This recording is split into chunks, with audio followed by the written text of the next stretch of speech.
Hi, everybody. This is Mary Beth from Operation Parent. Opening the doors a few minutes early. We have a lot of registrations, so I'm anticipating we will have quite a crowd on today. As you enter into the webinar space, if you would go ahead and take a look on your webinar, GoToWebinar panel, there's a question section. If you wouldn't mind, just go ahead and write your name in there, where you're from, and if this is your first time ever attending an Operation Parent webinar, just let us know. So if you would go ahead and do that and then just hit send. And if I miss anybody as we're doing this, just understand we're going to have a big crowd today, which is wonderful. So let me see what I've got so far. I got James here. Wow, a lot of people coming in fast and furious here. I'll try to go through. I have Beth from Ohio, Dawn from Kentucky. I have Crystal from Operation Unite here in Kentucky. First time attendee Andrea from Louisville, Polly from Compton, Little Compton it says. I've got Derek, not my first webinar. Well, thanks. I'm so glad you're here though, Derek, and I hope you enjoy it today, and thanks for coming on back each and every time. Appreciate it. Kylie, has somebody here from West Virginia, Amber, Sarah. We have a group of people here from TPCC staff in if I butcher this, I just apologize straight up front, Sarah. Wallasey in Cameron County, so welcome. I love when everybody comes together to listen to the webinars. We do get a lot of people that do that, and that's great. Missy from Kansas, Veronica from Ohio. I see somebody here from Jersey, Sharonda, welcome. Holly from Clarion County, I'm going to assume that's Pennsylvania, maybe not. Patrick from Pennsylvania. Let me see here. I'm just trying to see some states. Oh, I see Tanya from New Mexico. Welcome. We had a lot of people signing up from all over the country, but we've got some Canada people coming on today and also a couple people from Puerto Rico. So that's really exciting. Brittany from Wilmington, North Carolina. April from Community Action in Pennsylvania. Bob from Stafford, Texas. Brandy from South Carolina. First time webinar for Rhonda here in Kentucky. Mallory from New Jersey, Wellspring Center for Prevention, welcome. Ashley from Northeast Tobacco Free Community Partnership, first time attendee, welcome Ashley. See a first time attendee, Bob and Alicia. Linda from Western Maryland. I got Ann from Pittsburgh, New York. Got some more North Carolina people. First time attendee from Charlotte, North Carolina. Got a group here from New York, Glen Falls, New York, first time. Welcome. So this is great. We're loading in pretty quick. We're going to go ahead and get started in a few moments. For those of you that just entered in, if you don't know what we're doing, we are just putting in our name, where we're from, and if this is the first time you've attended, just let us know. Just understand I can't go through everybody. We are picking up quite the audience for today, and we will get started within the next minute. So if you want to go ahead and do that, that would be wonderful. I see some more people coming in. Seth, first time attendee. Tony, hey Tony, nice to see you on. Thanks for attending. Dave from Boston, first time. Sherry from Lexington, North Carolina, first time. First time for Deanna. Okay, this is great. Thank you guys. I'm going to go ahead and just go ahead and move on to the next thing here so we can keep on time, everybody. Again, my name is Mary Beth Uberti, and I am the Program Director here at Operation Parent, and we welcome you to our webinar, Teens, E-Cigarettes, and Vaping. Our guest presenter today is Dr. Patricia Purcell, and she is the past president of the Kentucky chapter of the American Academy of Pediatrics. We were fortunate enough to have her do a presentation for us last year on this topic, and we invited her to come back, and the timing could have been better with everything that's going on in the news. So we're really thrilled to have her here. FYI, our next webinar, the very next one that'll be coming up in November, will be on November 18th. It's Parenting for an Independent and Self-Reliant Child with Dr. Stephen Van Schoik and Karen Lawrence. Karen will be doing the interviewing. Dr. Van Schoik did a presentation for us about a year ago also. And so this is a follow-on to the next steps. So I encourage you, if you're interested in attending this webinar, you can go to our website, go to calendar, and you will see that webinar loaded and ready for registrations. Okay, I think we're pretty much slowed up on people that have come in to attend, which is wonderful, everybody.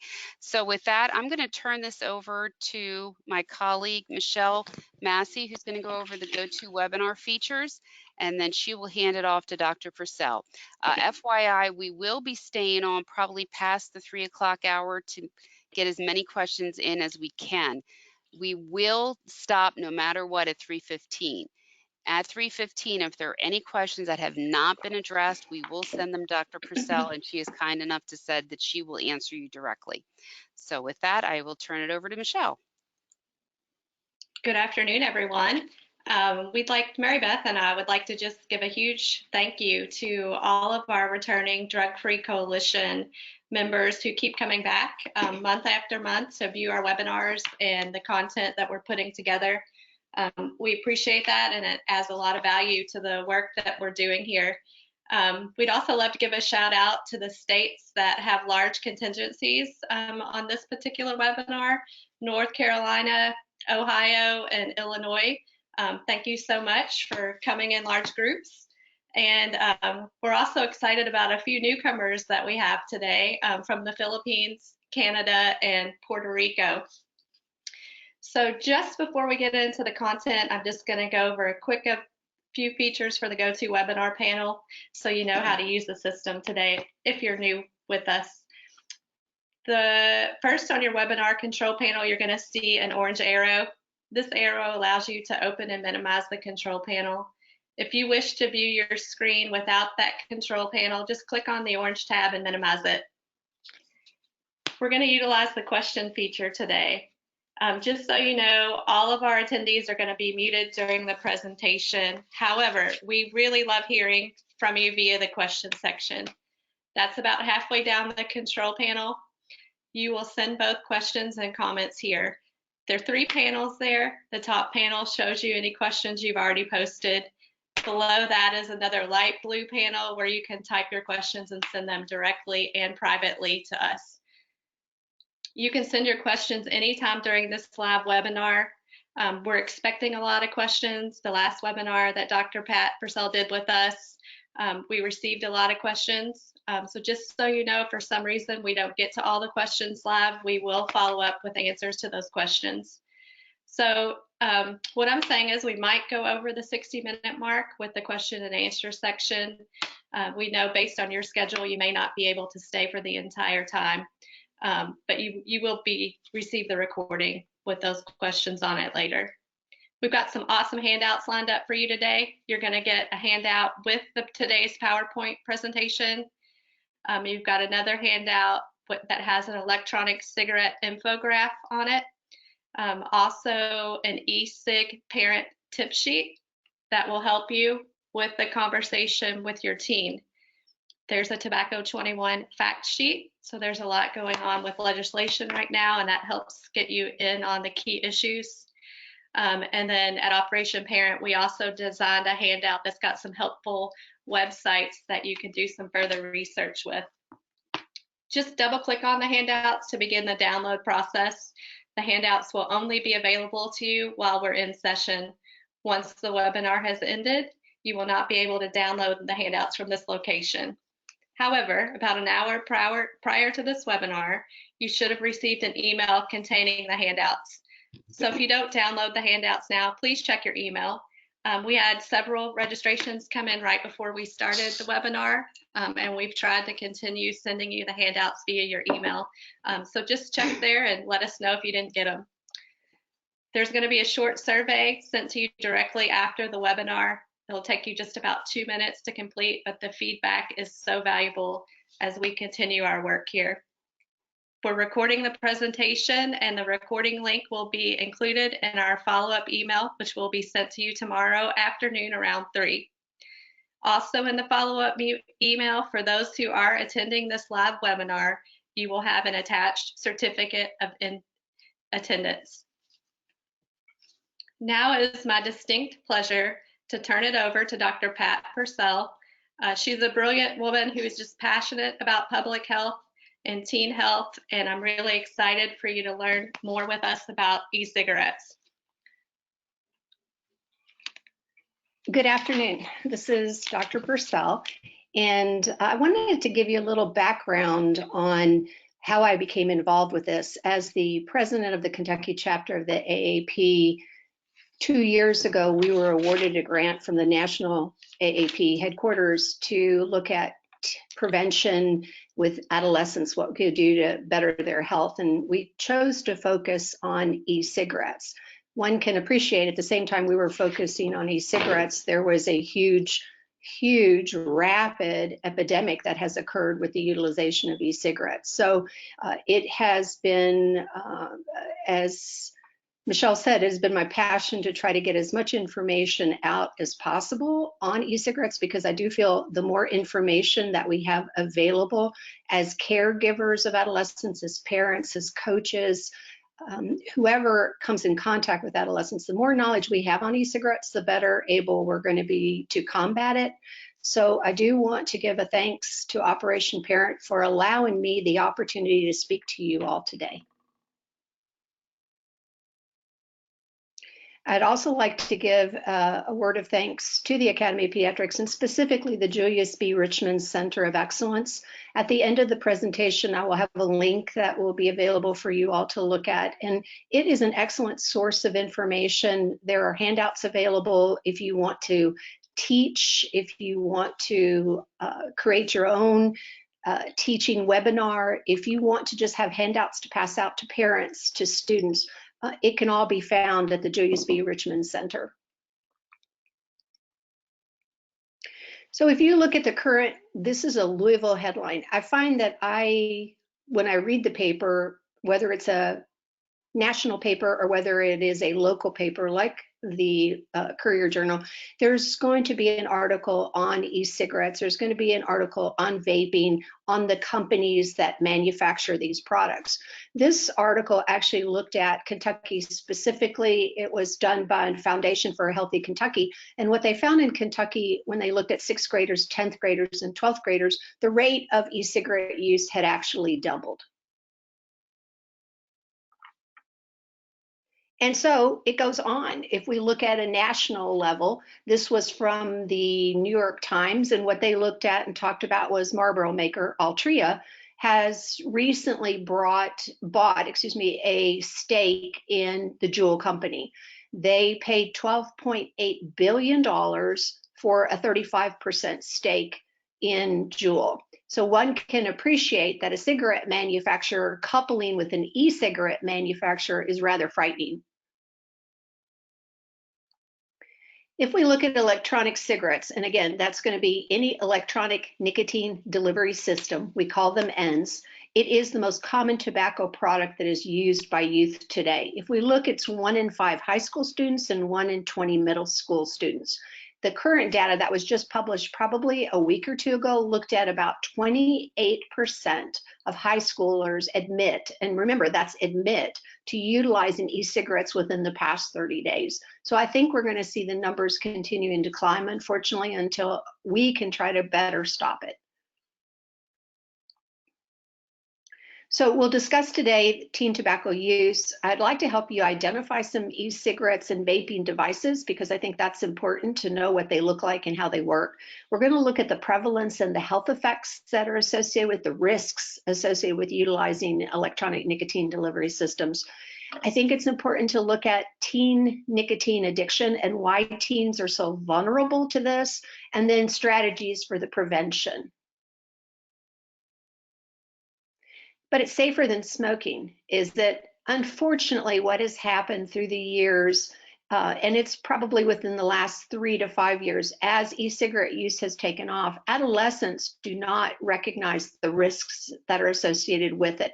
They tend to think that e-cigarette use is actually safe and definitely safer than utilizing a combustible cigarette. This came about simply because in 2007, 2008, that's when e-cigarettes first came to the market.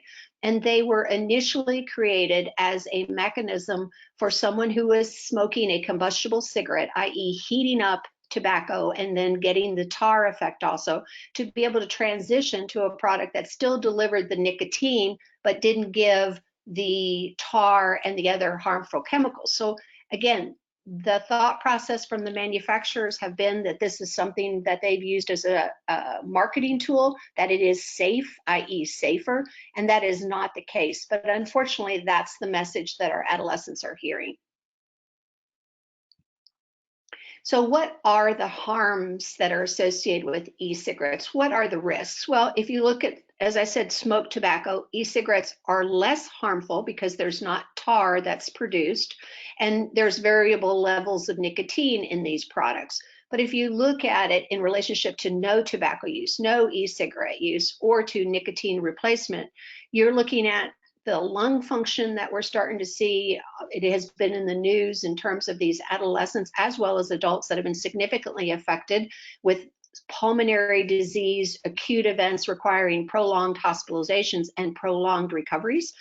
The quality control, these products are not FDA approved. No one has studied them, so we don't have an idea of what are in these products and what these adolescents as well as adults are actually inhaling.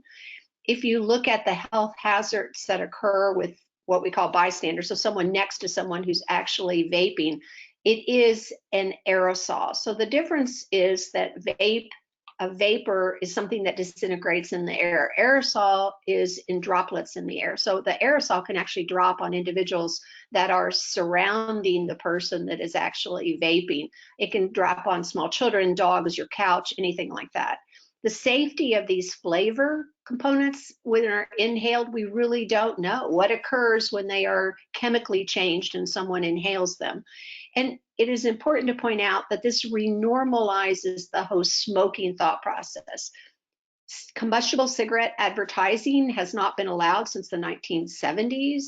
And so now what we have is this idea of renormalizing smoking, because you can see that vaping is allowed, commercials are allowed. You can see individuals vaping in TV shows. Things that have really gone by the wayside with combustible cigarettes has now reared its head with the utilization of electronic nicotine delivery systems.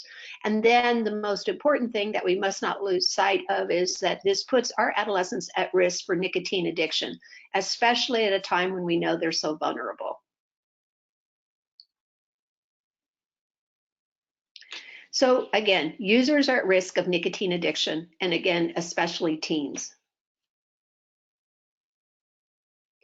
As I pointed out before, it is an aerosol and not a vapor. And I honestly think it should be called aerosolizing, but unfortunately, vaping probably sounded more alluring to the manufacturers, to the marketing team, and that's why they decided to come up with the vaping. But it must be pointed out, this is not a vapor. And when we look, as I said, if you look at what is in the aerosol, well, you have organic compounds, you have ultrafine particles. When you look at, this is a device that's heating up, and so there's going to be little pieces of metal that are actually coming off the heating device as it wears and tears. So we know that there's going to be heavy metals, nickel, tin, lead. And then, of course, as I said, the flavorings, which we know have diacetyl in it, which is, again, not approved for inhalation. So let's look at teen tobacco use.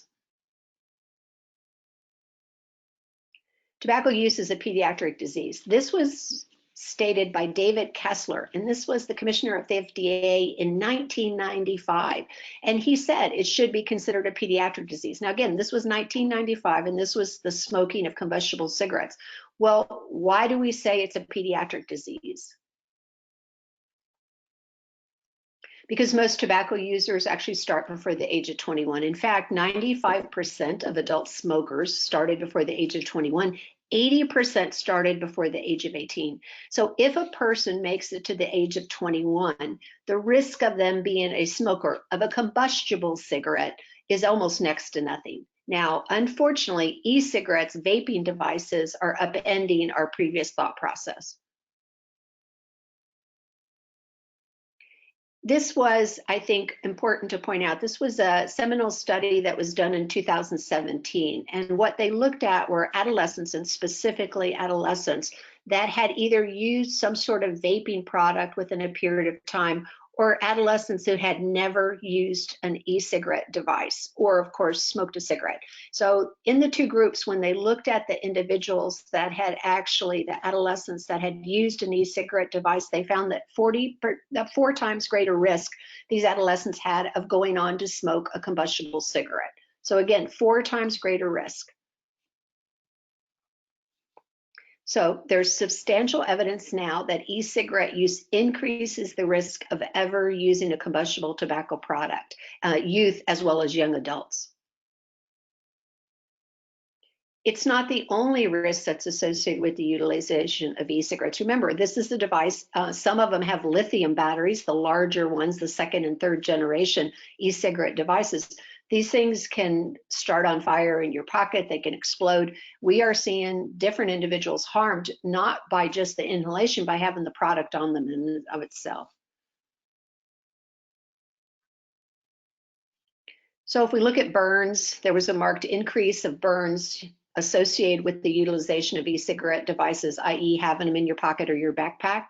If we look at poisonings, that has markedly increased. And part of it is, as we know, the marketers are making these flavors that are very desirable for adolescents, and they're packaging them in containers that look very much like what you would get off the shelf. It looks like a juice box, or it looks like a container of candy. And so we've seen a marked increase in poisonings. Now, we all know that child-resistant packaging laws are associated with decreasing exposure rates. And in 2016, the Child Nicotine Prevention Act actually allowed for any product that contains liquid nicotine now has to be packaged in a child-proof safety package. But I must point out that that is the products that we know have nicotine in them. There are many products on the market that are not labeled as having nicotine, and they unfortunately do have nicotine in them. So the tobacco industry, it's intentionally targeting use. While they deny that they are, there's no way. When you look at these advertisements, they're very adolescent, young adult friendly. They have sports enthusiasts, they have race car drivers, they have parties where people are at. So again, this is generally very significantly targeted toward use. And the usual suspects are our basic combustible cigarette manufacturers. Newport is associated with blue, although that's been moved off the market. Marlboro is associated with Mark 10, and that's Altria. And then we have Vuse, which is associated with Camel. So these cigarette manufacturers also have e-cigarettes that they are trying to get our adolescents to use. So let's identify some e-cigarette devices and some vaping devices. If we look again, remember, they're called electronic nicotine delivery systems because they're electronically heated up, a battery and an atomizer, and we'll go over that in just a minute. But when we look at the bottom on the left-hand side, next to the ruler, that is the blue is just a USB port, a little flash drive. And then next to it is the Juul. So you can appreciate how small it is, how easily it can fit in your hand. And the Juul device is the one that is most utilized probably for stealth vaping because of its size. It can be plugged in again into a computer to recharge, and it does look like just some sort of a flash drive. So if a parent or a teacher saw it in the computer, we would instantly think it is a flash drive. Next to that one is called a Sorin. It is a newer model, so to speak. And again, you can appreciate no sharp edges. It's not going to be uncomfortable to hold in your hand. And then the one that's red with the black top, that's a Sorin, and that is a teardrop. I will tell you from when I first utilized these slides, which was a couple of years ago for this slide specifically, since then it has undergone changes. It is now very, very thin, and it's actually a little bit smaller. So again, it is made to be able to stealth vape. So if we look at inside an e-cigarette device, first you have a sensor. So someone takes a drag, a hit, basically breathes in off of the device. That sends a signal to the processor. It heats up the atomizer, and then the atomizer heats up the nicotine product that's inside of it. Now, some of the e-cigarette devices, you have to actually put the e-cigarette liquid in. Some, like Juul, come with a pod where it's automatically created, and you just put the pod in. So we have first generation, second generation, and third generation. So the first generation actually looked like cigarettes. So you can appreciate on the top, if you look at the e-cigarette device that's there at the end, it has a little light. And what that was for is to, again, when 2007, 2008, when they came up with these, it was to simulate smoking. So the thought was by having a light at the end as someone inhales, that will be analogous to a cigarette. And so if there's a psychological need for the cigarette, it will meet that need. Then we have our second generation, and these are called tank systems. So these are larger. They hold a lot more of the e-liquid than previously. They usually have a rechargeable battery. It's usually larger than what's in the first generation. And they come in a kit for customization. So that means that someone can kind of make it their own, brand it as their own, which we know for adolescents, they want to have things that are own. It makes it more appealing to them.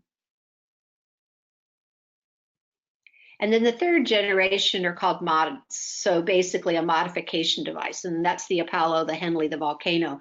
And these are probably the more advanced systems. They, again, can have a lithium ion battery in it. They have many customizable functions.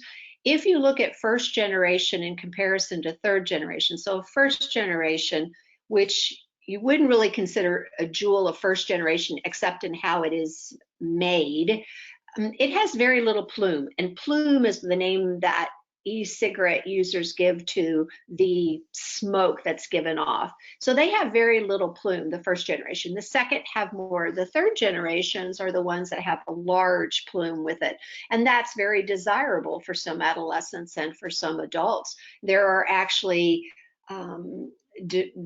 commercials that have people utilizing it. There are YouTube videos where people are blowing out their plume and they're making different kinds of circles and halos with it, i.e. the halo. Juul, that's the biggest player on the market now, and it is the most popular e-cigarette device among teens now. It has probably close to 78% of the market. It has its own verbiage. We call it Juuling instead of using an electronic nicotine delivery system named Juul. It has a significantly and the highest nicotine content. One pod contains the same amount of nicotine that's in a pack of cigarettes. It has significant youth-friendly flavorings: mango, fruit medley, creme brulee. There's over 7,000 flavorings that are available for all e-cigarettes that are on the market now. Use has been reported in classrooms and in bathrooms. Again, they're small. It is very easy to stealth vape with them. And while Juul claims to restrict sales online to under 21, it's relatively easy to get online and check a box that says I'm 21, and then subsequently you're able to purchase them. So nicotine addiction, why is this our big risk factor here? Well, nicotine salts, and when we look at a combustible cigarette, it contains the nicotine salts. And what that does is it makes your throat burn. So one could not sit and smoke a pack of cigarettes one after another. Even someone who was considered a chain smoker would find that difficult to do. And that's because it burns the back of your throat. What Juul has been able to accomplish, which makes it so attractive to individuals, they have mixed it with benzoic acid, and the benzoic acid takes that burn away. So it allows for someone to utilize a product without the normal side effects that someone would feel. And again, that makes it more alluring to a teenager because they're not going to have the normal, oh, I don't like the way that this makes me feel, it burns my throat. It's gone with the addition of the benzoic acid. Again, one pod from a Juul equals one pack of cigarettes. And yes, there are many adolescents that are utilizing 2 pods a day and even more. Vape pens. This is important to point out. So some different names for these are called dabs or dabbers or buds or butters. And vape pens are where we think there's a huge association with the individuals that are having the significant lung damage. These pens actually are utilized more for marijuana use, for THC use, because they heat up the THC to a higher level, and subsequently there's a greater delivery of the THC. So you can see and appreciate where one would find it very attractive. You can purchase products that are already pre-mixed for it. Dank Vapes, DANKVAPES, is one of the products that seems to be a running theme for the individuals that have suffered the hospitalizations and the lung damage. But unfortunately, there are 234 different products that were utilized by these individuals. And then unfortunately, people are making their own products and putting them in there. So let's look at the prevalence and the health effects that are associated. Let's look at the health risks that are associated with e-cigarette use. Well, one, we go back to the advertising. 7 in 10 teens were exposed to e-cigarette advertisements in 2016. So think about it. We have a new generation now that is exposed to smoking, and that smoking is considered cool. And I put that in italics. When you look at this picture, as I point out, this is actually a vaping convention, and these are individuals just in a room vaping away. There are vaping conventions that are held here in the United States, and they're actually held all over the world. Again, youth exposure to advertising. When we look, 14.4 million youths are exposed at a retail store because they're sold there. We have 10.5 million that are exposed through the internet. I think that number is probably greater. I think it's sometimes hard to quantify. These are just going to be what someone is seeing as an advertisement. But when you start to add in the shares and the likes, I think the number becomes quite a bit greater. Definitely, we're seeing now, as I said, they're exposed through TV and movies. Remember, cigarettes are not on TV anymore, but now e-cigarette devices are, and then magazines and newspapers. And they're sold everywhere. There are vape shops, there's convenience stores. They're definitely in gas stations. There have the retail outlets, and of course the kiosks sometimes in the mall. Many of the grocery stores actually have them. And as I alluded to before, we have internet vendors. I want to point out, as I alluded to before, when we look at child poisonings, this looks like a juice box, but it's not. It is an apple flavored e-cigarette chemical that people use with their e-cigarettes. This is not ice cream. Again, it looks like it, but it's not. And then this is not whipped cream. So again, I think we must ask ourselves, when the manufacturers of these products say that they are not trying to target use, I don't know exactly who they think that they're trying to target with these type of products. So what are the ingredients that are advertised in electronic nicotine delivery systems? Well, there's a humectant, and that's propylene glycol or vegetable glycerin. And that's, again, what makes the plume. And remember, as I said, the plume is the smoke that someone actually breathes out. And then there's the flavorings, and one can purchase products that contain nicotine and say that they don't contain nicotine. Now, these are the ingredients that are actually found in the electronic nicotine delivery solution, the e-juice. So there's the humectant, there's the flavoring, the nicotine, there's toxicants, there's carcinogens. Again, when you heat this up, There's going to be poisonous, there's going to be metal particles that someone's going to actually breathe into their lungs, because again, there's going to be wear and tear on this device. And then of course, the utilization of any kind of psychoactive ingredients, marijuana, anything else that someone would put in there. The label does not always match what is in the product. So 63% of Juul users actually stated they didn't know that the product always contained nicotine. So with Juul, every Juul pod contains nicotine. Juul does not make a product that does not contain nicotine.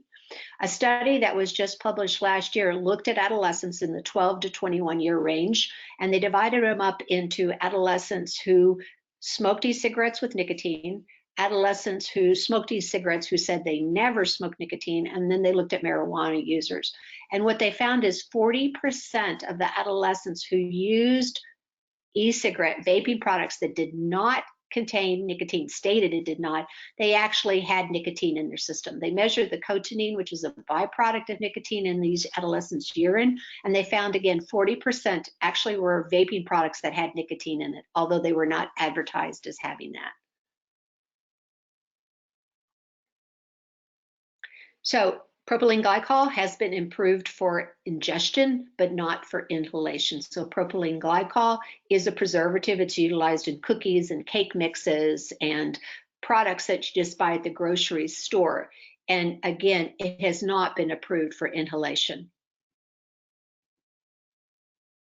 So what are the public health harms? Well, kids who use e-cigarettes, as we said, they're really more likely, up to 4 times greater risk of progressing to combustible cigarette use. We have discussed how e-cigarette use uses sweet flavors to attract adolescents and to attract small children.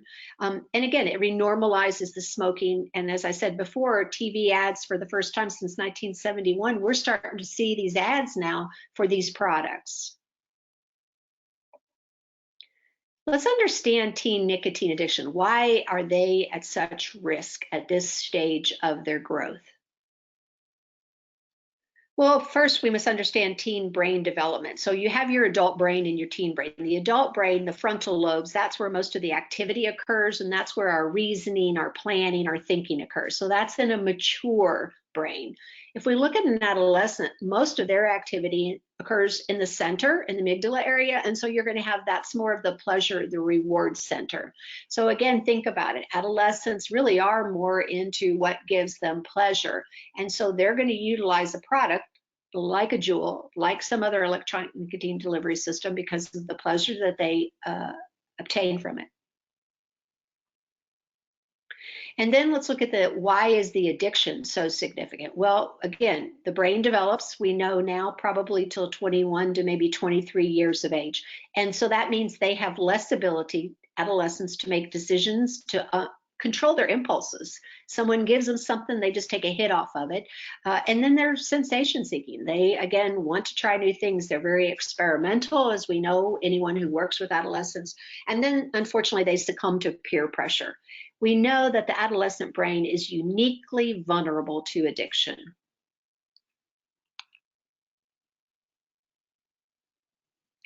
So what is nicotine? Well, it's a drug, and people tend to forget that. It's a stimulant. As I said, it's highly addictive. It can cause changes in your brain chemistry, and it's found in all tobacco products. So putting the pieces together, looking at nicotine, which we just said is a drug, we said it is addictive. We said that adolescents are highly vulnerable, and you look at the developing brain. Again, if you look at impulse control, executive functioning, adolescents are delayed with that. We know that a smaller amount of nicotine is needed to create addiction in an adolescent versus an adult.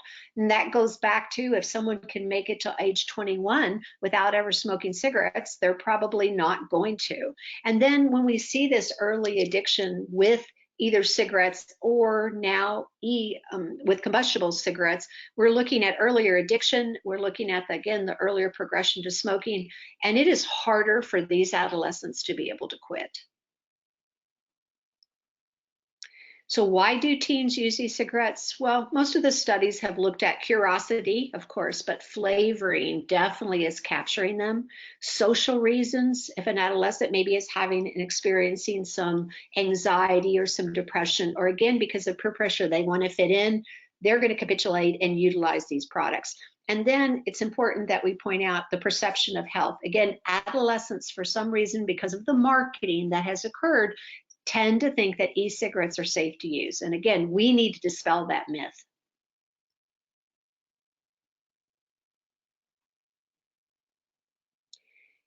If we look at Kentucky, I think it's important for any state that you're in, and since everyone here is from across the nation, I would encourage you to look at what are the laws in your state.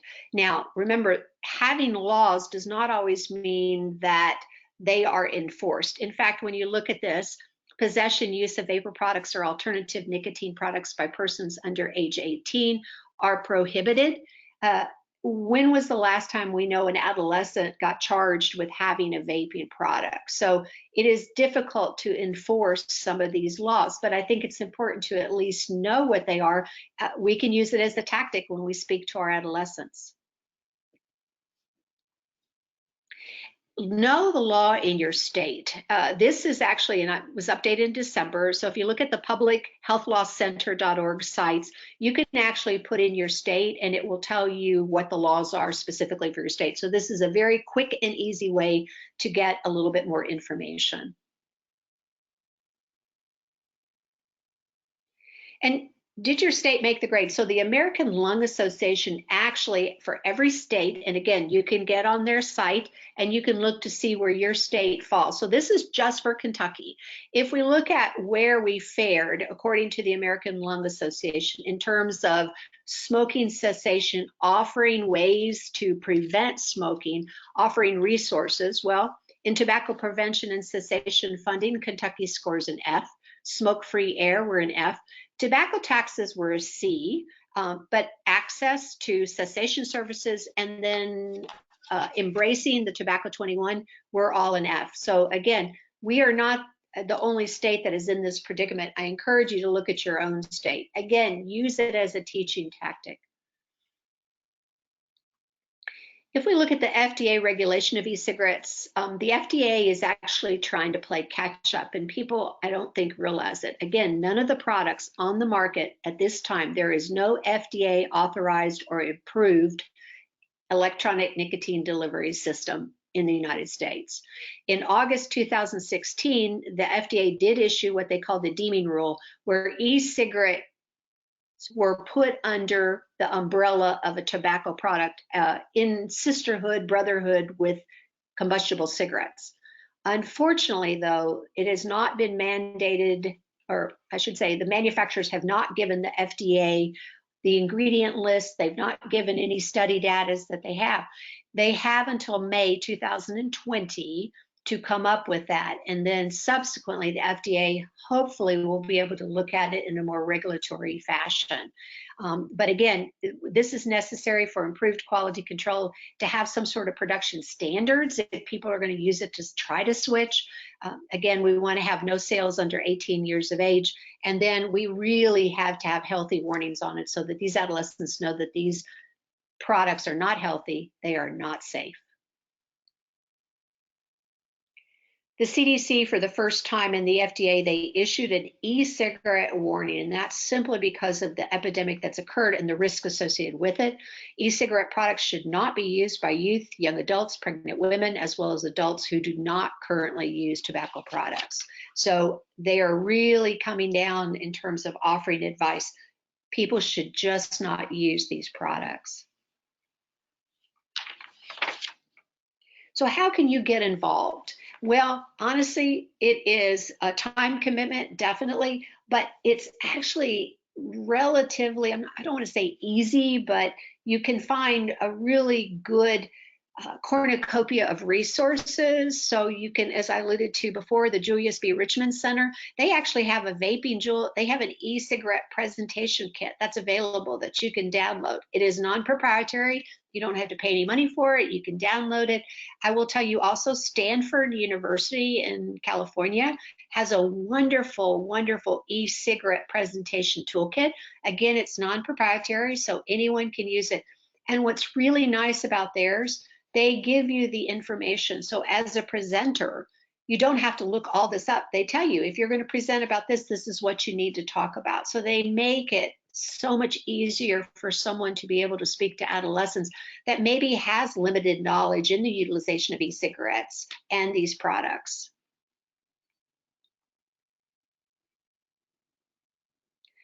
The American Academy of Pediatrics, of course, has a cornucopia of information. It's available on their website, and they do have a policy statement.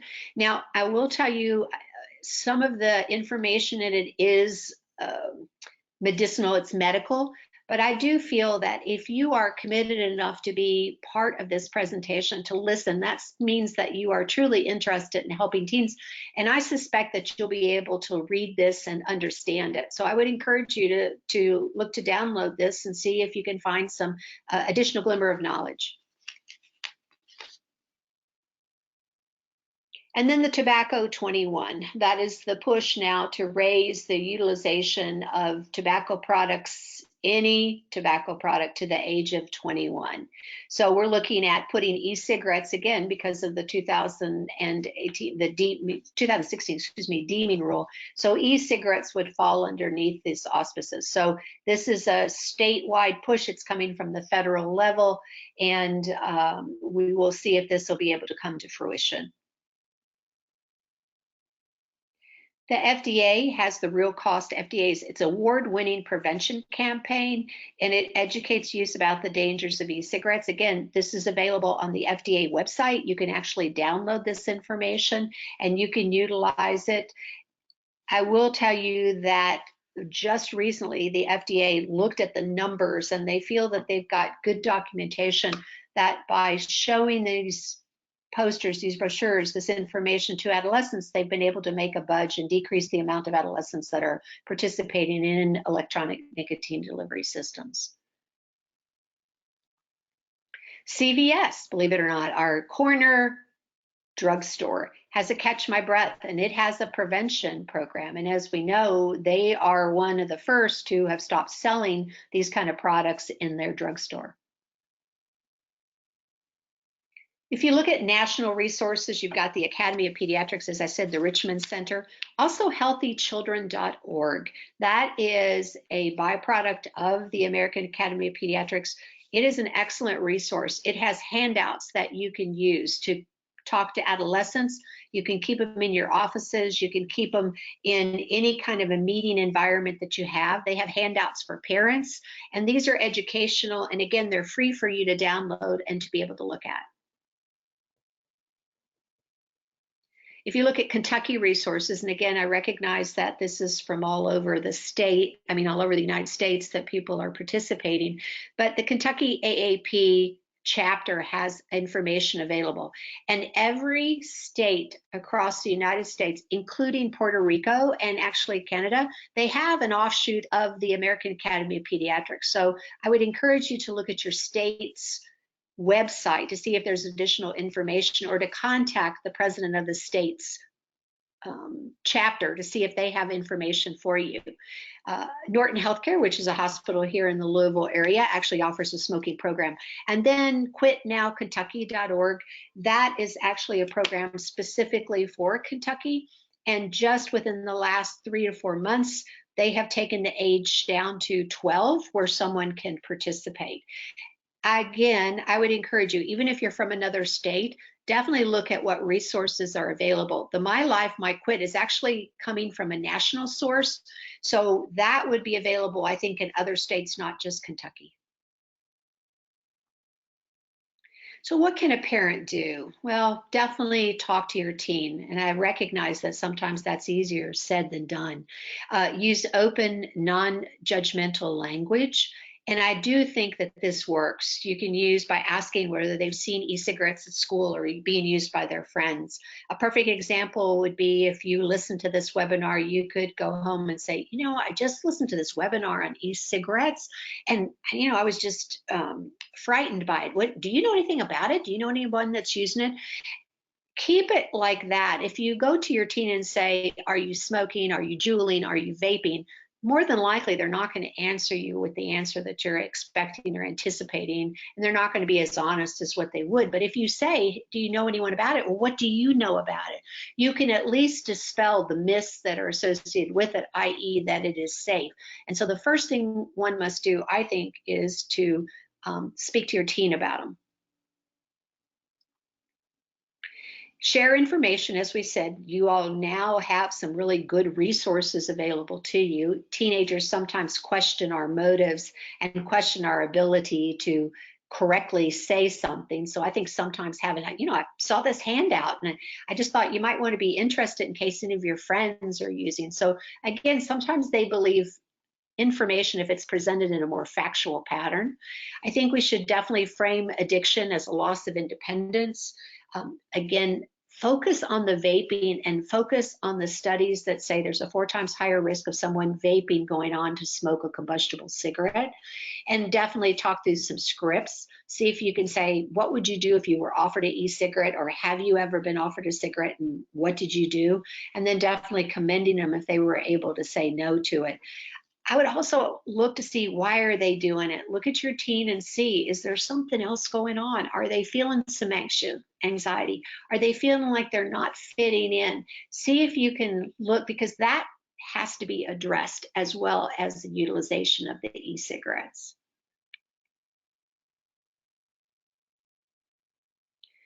Be aware, know what they look like, which hopefully I've been able to share with you some of the different devices. I tell you what I have done, which has been incredibly informative. When I've given a presentation at a school, at a high school, I try to go to some of the shops around the school to see if I can see what they're selling. Again, it's a business model. So they're going to, these manufacturers, these stores are going to sell what's the most popular with the teens. And some of that sometimes can be area school dependent. So I think looking at them, finding out everything that you can about them, know the language. Again, remember, when you talk to a teenager, you really need to ask not just, are you smoking? Because again, they don't equate vaping with smoking. You want to say, are you smoking cigarettes? Are you vaping? Or are you juuling? And that's going to be the most appropriate way to ask the question. And help them make healthy choices. Really, really convey to them to avoid e-cigarettes. If they have not used it, commend them on their excellent decision-making skills, and still continue to give them the risk associated, because sometimes maybe they can speak to their friends if their friends are using and get them to quit. So again, give them reasons to quit, discuss the expense, the impact, and there's debate on whether these scare tactics work or not. I think we're limited in what we can offer, so I do think it's appropriate to talk to them about the yellow teeth, the wrinkling of the skin. Again, help them to quit successfully. People ask, well, what do you do if you have someone that is vaping that you know? I definitely would ask and encourage you to speak to your physician, the child's physician, about it, because again, maybe they will have some information that's available that is specific to the area that you live in.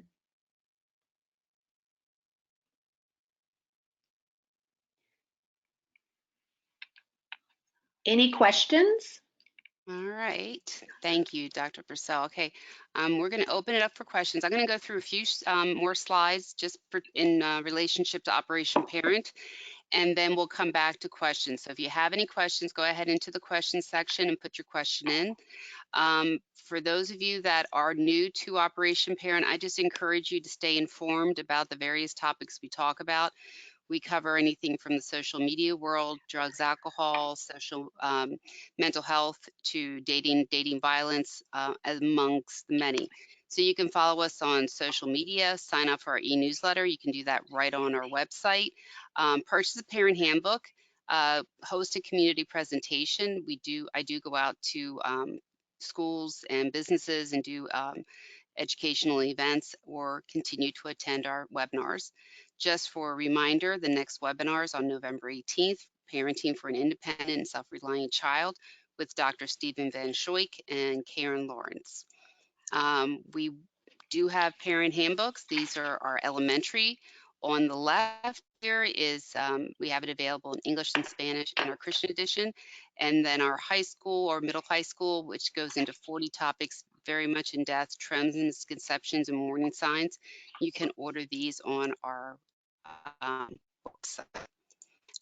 If you liked what you saw today, we are working all the time to continue to educate and equip parents from all over the world. Please consider giving us a donation at operationparent.org. And then I mentioned the parent events that we do. So with that, go back here and open it up for questions. Hold on for just a minute while I bring that open. And here we go. Okay, let me go back up here and we'll see what we've got here, Dr. Purcell.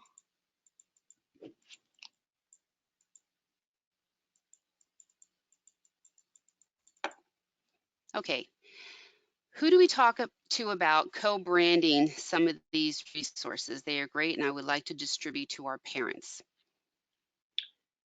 I'm not for sure if I understand totally the question, but you would want to go to the specific, I understand now I get it. You would want to go to the specific sites, and there is a contact person. So for Stanford, because I have used their slides when I've given presentations at high schools, if you go to Stanford, there is a contact person, and I think that you would contact them to see what you can do with the co-branding. I think if you look at some of the other facilities, it's probably going to be similar to that. Now, the Julius Richmond Center, they're pretty good about allowing you to utilize their resources too, as long as you have that on there. So I would go to who your contact person is. But I think that's a great question, because I think that's a good way to get the information out, especially if it is indicative of the facility that you're at. Also, for those of you, we will send you tomorrow in the afternoon the audio, the recording of this whole webinar. You will have the link so that if you wish to go ahead and send that out in an e-newsletter or put it out on your websites, feel free to do that. We encourage you to go ahead and do that, but you will have the link available. And if you can't figure it out, send me an email and I can help you out with that. And that's at marybeth@operationparent.org. Let's see here. Can kids purchase Juuls in stores? Just recently, it has now been, let me backtrack. Theoretically, no one under 18 should be able to purchase it. Now, I'm going to use the state of Kentucky. There are 4 states now that, as you know, have banned. Massachusetts has totally banned it for a 4-month period of time. Michigan, Rhode Island, and New York have become and developed some stricter guidelines. So theoretically, let's say in Kentucky, someone under 18 should not be able to go in and purchase a Juul product. Now, Juul on its own has removed a lot of these flavored products from the market, and they're only selling them on their website. But if you get on the Juul website and look, you can see it is a matter of just checking a box, which is very easy for a teenager to be able to do. There's no ability to prove that the individual is 18 or even 21 years of age. And this is a comment from somebody saying, I was previously a user of the Juul, and I guess this person could still get a burning sensation in the back of your throat along with the vape juice leaking and coming out in your mouth when inhaling. Okay. Good to know. Well, and I appreciate that. Thank you for that. When I give the presentations across the city, I hold the Juul devices in my hand, because I show parents and anyone that I talk the whole time and I have it in my hand, and then afterwards I show them and they're amazed. And it is interesting that this participant said that, because it is all over my fingers. My fingers smell like it. There's an oil that's on my fingers that comes from just holding the device without it even being used. Yes, and we've had the same instance when we show parents what the jewel looks like. We've had to throw away a couple pods just because they've leaked so much on our hands, and same Hmm. thing. Hmm. Um, Pods are for jewels, and dab pens are for marijuana. Yeah, well, that's what they call them. The vape Okay, pens. Vape okay. pens are for the marijuana, but they call them dabbers, Dabbers, or butters, Budders. And I presume the buds are just because, marijuana is a plant and it's a bud that they actually cultivate. So the name is analogous to the product. Somebody's asking, what about the packs that say stevia? Do you know anything about that? Any of the e-cigarettes that might have stevia in them? No, but I wouldn't be surprised. Again, Okay. when we're looking at the individuals that have suffered significant lung damage, what they're finding in a great many of them, again, we're still not sure exactly what product has caused it, but what they're finding is a lot of these individuals, the adults as well as the adolescents, utilize products that were just, I'm not going to say handmade, but were not from a name brand manufacturer. So people could put almost anything in it they want, and then subsequently someone's going to purchase it because it's cheap enough, and then they're going to use it in their electronic nicotine delivery system. Is it safe to say that jewel users are likely to be inhaling toxic metals due to the heat of the device? Yes, yes, Okay. yes, I would say that. And that's not that is just the law of heat breaking something apart and repeated use. That is just going to happen. There is nothing that, if you have a furnace, eventually your furnace goes out. The coils on your stove eventually go out. And so one can appreciate people are inhaling something that's going to be utilized multiple times, the device, and there has to be some ingestion or just an inhalation of these products. Another comment from somebody in Ohio saying effective October 1st, Ohio has raised the tobacco purchasing age to 21. Yay, Ohio. Yes, exactly. Do you know if there's any enforcement or fines put in place for people who vape around children or people within public? That's an excellent question. There are none that I know of. When I first started out, I thought, well, one of the first things I did was I thought, well, what are the laws here in Kentucky? I mean, what happens? And I try to present to the teenagers these laws in the hopes that they maybe have some fear of, wanting to do the right thing and be legal. But I've never known of anyone that has suffered any kind of consequences legally from utilizing these products. Okay. Somebody's making a comment from the Massachusetts Department of Public Health, Tobacco Cessation and Prevention Program. We have two youth cessation resources available for youth in Massachusetts specifically. This is quitting from the Truth Initiative is specific for Massachusetts.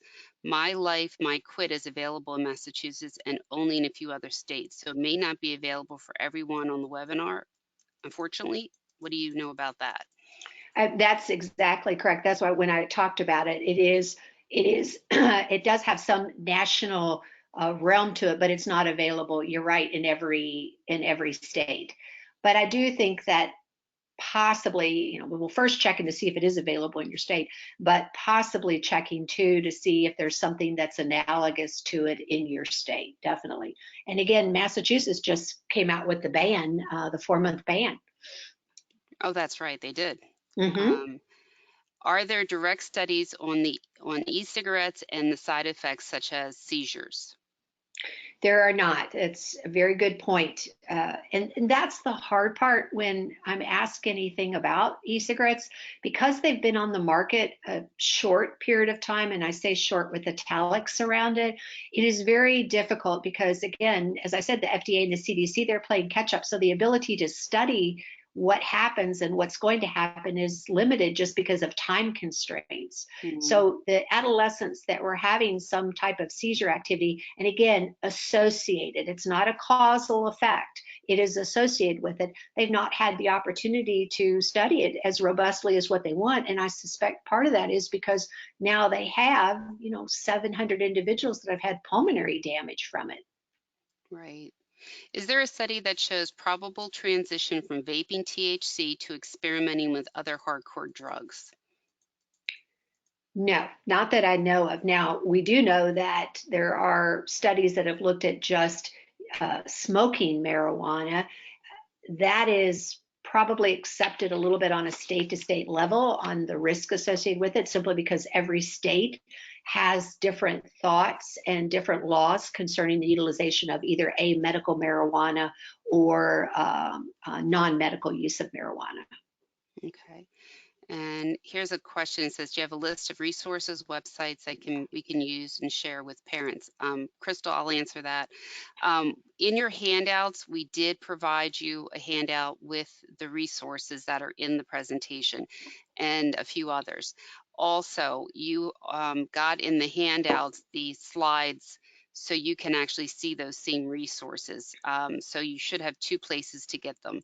And if you, for some reason, did not download the handouts and you did not get them in your email, check your junk email, because for a lot of people, they get to the junk email because it does not recognize my email address when I send you the handouts. If for some reason you still don't have the handouts, please send me an email at marybeth@operationparent.org and I will send them to you. How is a hookah different, if it is, than an e-cigarette or vaping? The hookah device uses a water, and it's a more, it probably would be, I'm not going to say a total vaporized product, but it's probably going to be a little bit closer because it's a water bath and that's how it's heated up, versus when you look at the e-cigarette juice, it actually goes over a little kind of a cottony substance and then goes and it is heated up. So probably there's going to be a little bit more, I would think, true vapor with that, although not totally. Okay. What would you recommend for a teen cessation program? So I guess I don't, I'm not for sure how to answer that. What would I recommend? What would I see as a nirvana, a perfect type of, is that No, what you I think, just Mary Beth? think any ideas is what the question was, like any ideas where they could. No, and that's where I think, well, I shouldn't say no. I do think speaking to your physician to try to get some help, number one. Number two, this is where we're facing a huge problem. So it's really a very pertinent question to ask.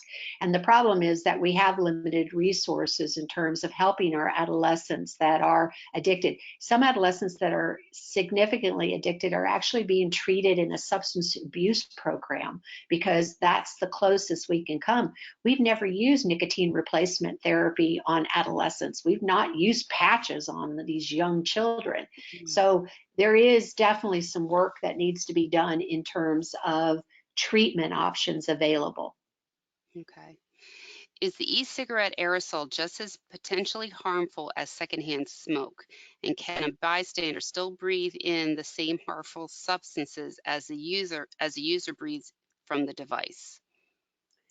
You could breathe some of it. I don't know how much. Again, that hasn't been studied. I think probably you're looking at more so because it's an aerosol, you're looking at not only secondhand smoke. So secondhand smoke is you're around someone, you're right, and you breathe that in. But because it's an aerosol and it can land on things, again, I can be analogous to combustible cigarettes sitting on a couch where somebody has vaped all over it, and those particles are just going to be on the couch and are going to be actually, touched and put on your skin, whatever. So I think that it's probably going to show itself to be worse, but that's still going to be debated and needs to be further studied.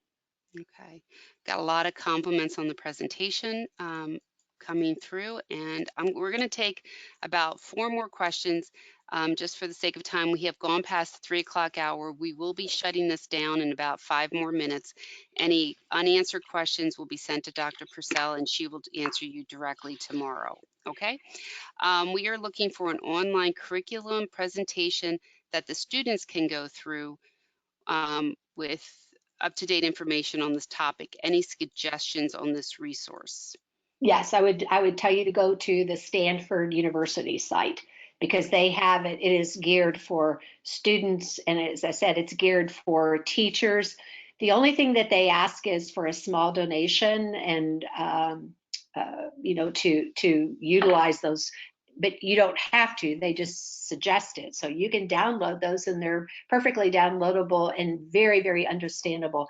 And honestly, I think if I don't not for sure if the individual was asking, but if you had some really capable students that you felt were really comfortable as public speakers, they would be a great resource to utilize because, again, teenagers, adolescents like to talk to other adolescents. So that would be really credible. That's a really good thought. What is the ratio of just using THC products and synthetics versus using nicotine products? And does taking THC usage into account increase the percentage of teens using vaping products? I don't know if there's any specific breakdown that I've seen in terms of the utilization of vaping products versus combustible, excuse me, e-cigarette products. So I don't think I can answer that because I've not seen anything. I think probably like everything else, though, I think it's underreported because someone is not going to readily admit to utilizing a THC product in a vape pen or any other device. I think if someone was going to admit, they would probably admit a little bit more readily to utilizing some sort of a vaping product, and that's been my experience with some of my patients that I've seen is they will admit more to the vaping than they will to the THC use. Just to clarify, what is the likelihood of a teen progressing on to combustible cigarettes from e-cigarette use? The study looked at it and it was exactly, well, I should say it was somewhere around 3.6, 3.8 times greater risk. So rounding it up, I'd say 4 would be pretty appropriate. Now, with that being said, I will tell you there's some new studies that have looked at it being actually a little bit higher than that. But if you look at the seminal study that was done, there were 7 longitudinal studies combined, and it was about 3.7, 3.8, somewhere in that range. Okay, this is going to be the last one for right now, so we can begin the shutdown here. Have you heard of the trend of vaping essential oils? I have, and I don't know how to answer that because I find that to be utterly fascinating. Most people that I know that use essential oils tend to use it as an alternative method of health. They tend to be people that are really, I think, healthy and they're using it. And so the thought of vaping a product that, again, has not been approved for inhalation, it boggles my mind, is what I would say. So yes, I have heard about it. I think it will be on the list of things the FDA is going to have to look at. Okay. All right. Well, with that, we are going to go ahead and shut down. And I know we have a few more questions. And as I said, I will send these all to Dr. Purcell. And there are some that asking for information about the webinar and everything. So between Dr. Purcell and I, we will get back to you. The recording will come out tomorrow around 3 o'clock Eastern Time. It will be automatically sent to you. So just keep that in mind. You will see it tomorrow. If you are not seeing it, check your junk email. A lot of times we get a bounce back or it'll say it went to junk. So just check that and see if it's sitting there. Anything else you would like to mention, Dr. Purcell, before we shut down? No, but I do again want to thank you, Mary Beth, and I want to thank everyone that participated today because I think that if you took the time out of your day to participate in this, that means that you're committed to educating yourself, and that's only going to better us as we work with our adolescents. Well, thank you. So we really appreciate Michelle, and I really appreciate you coming back on and doing this again for us. The timing could not have been better considering what's all going on. And with that, I'm going to go ahead and shut this down and hope to see you at November 18th's event. If you have any questions, please feel free to contact Operation Parent. Thank you.